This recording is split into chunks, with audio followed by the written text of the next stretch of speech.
Hi, this is part one of the Business Scale Up podcast with Guy Lewis from CDI Alliance, and this section is covering small steps to moving your business online.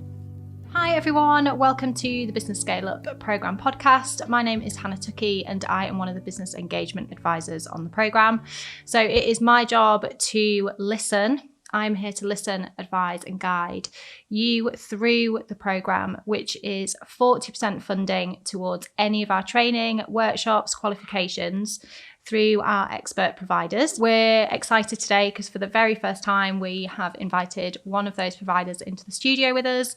So welcome to Guy Lewis from CDI Alliance. Good afternoon. Thanks for joining, Guy.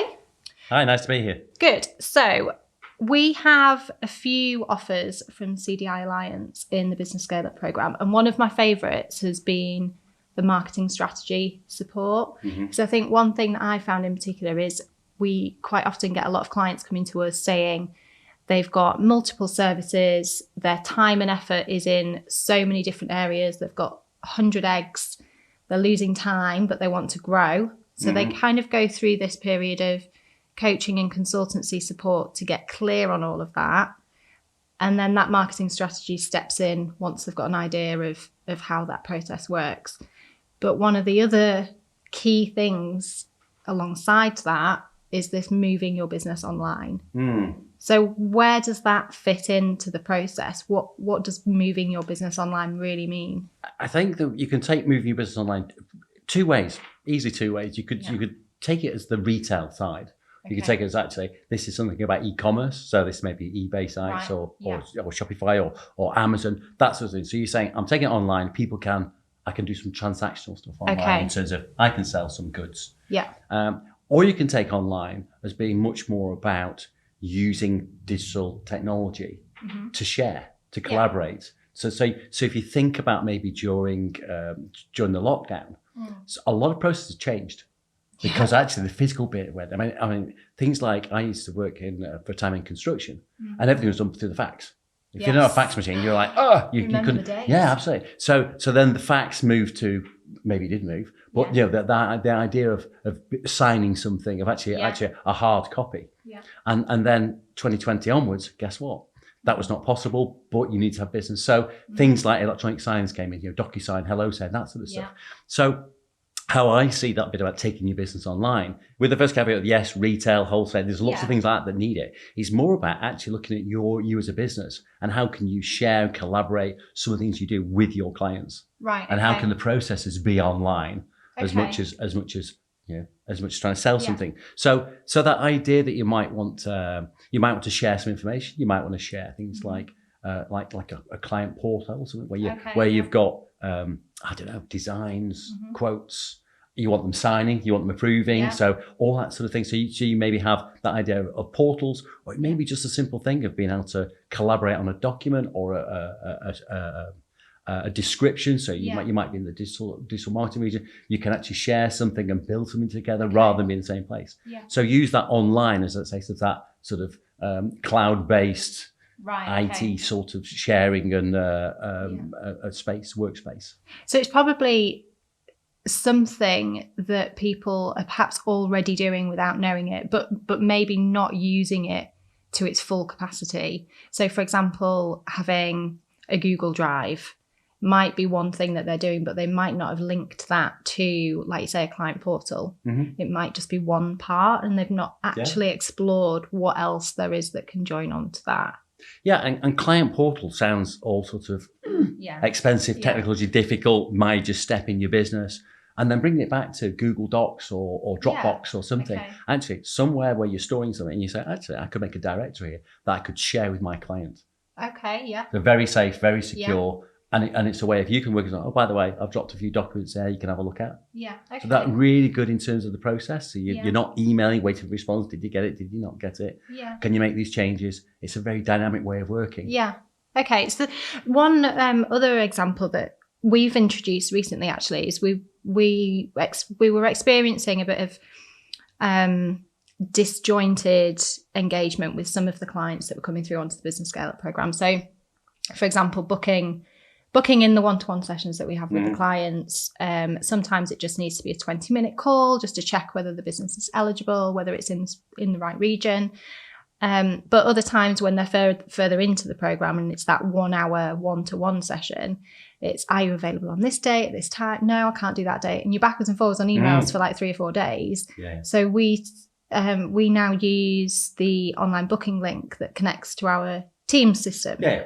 So I guess that's a similar kind of thing. Yeah, and you've got things it? like Calendly, so similar sort of, so you or Doodle polls. And I'm sorry, anything. I don't really care what the actual interface is, who runs, who made it. Yeah. It's actually just what's the functionality of it. There's so many apps out there that you'll get an app for something. Yes. And it works out what you do with that, and how can you integrate that in your system. And I guess certainly which is the best for them? Is that something that you guys advise on? Absolutely, what is best for them? Yeah. That might not be, quote unquote, the best product. Yeah. Okay. This or I mean, take that back to a phone. If I was going to advise someone on a phone, what I'd say is probably buy the better version of the one you're using at the moment. Yeah. Because you're used to using it, you like the interface, you're either on Apple or you're Android, you're doing something that actually, these things work with me and they work with my other processes. So the advice will say, oh, by the way, just completely change your operating system. Yeah. That seems a little bit mad, unless you have to go there because there's a functionality you want that only that. Okay. So invariably, you're sort of trying to look at working with these businesses, what they're doing at the moment, what's their technological capacity. Yeah. Yeah. What could you introduce? What would be ridiculous to introduce? How many steps maybe do you have to go through to get where you're going to be? Okay. When I used to work with, my background's media, so I used to work big UK media company. I set my own business up as a consultant. I went to work for another bit, and we were trying to do some big technical change. Yeah. And what I was advising was you can't move from where you are to where you want to go. Yeah. You need to land somewhere else in the middle. You need to adopt change. Put that process in, or in effect, define the process, put the change in, get to the end of that. I'm all solid again. I've finished my change process. It all works, and then move again. Yes. But you can't get, so you have to have that idea of what does the business, what they're capable of moving from. If someone's actually on pen and paper and phone calls to their clients and letters in the post, then you're not going to go to a client portal with all, you need to bring in some processes, right? Let's get this process, let's capture it. Yeah. How can we then get technology to overlay it and deliver it? Okay. And then add and add and add until you sort of develop that full end-to-end solution. That makes sense. So that's just reminded me of there was a time when I worked back in corporate a long time ago. We had paper forms for client inquiries, filled out these paper forms. They'd migrated that form online so it had become a digital copy, but our entire team were refusing to use the digital copy. There was this fear of change. What if I close it and none of my work's saved? What if it's I don't know, what if I can't find this information again? What if it disappears? And the next day, our manager had removed all of our paper forms so that we had to use that digital system. Yeah. And within a few days, it was second nature.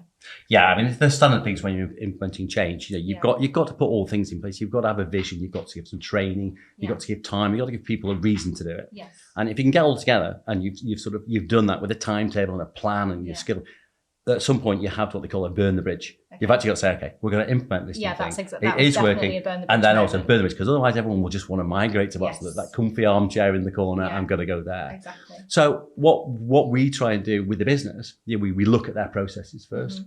Almost forget technology for a minute. Yeah. Look at what are you trying to do? Okay. What's your end game? Yeah. What you're doing now? What's the information you've got? What's the process you've got? Yeah. Make sure they're right.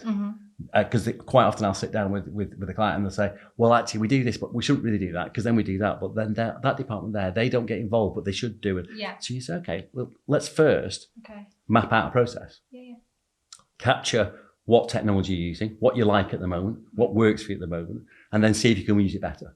So see if you can get that new process and then integrate what you're already using. Yeah. Because again, it's that idea of incremental steps rather than just going, rip everything up and go into the most complex thing and frighten everyone to whatever. Yeah. Is make something attainable, make something achievable. Yeah, it doesn't need to be that big scary leap, does it? It can be those small steps. Not in most cases, because we're talking about a business. We're not talking about a science project. Yes.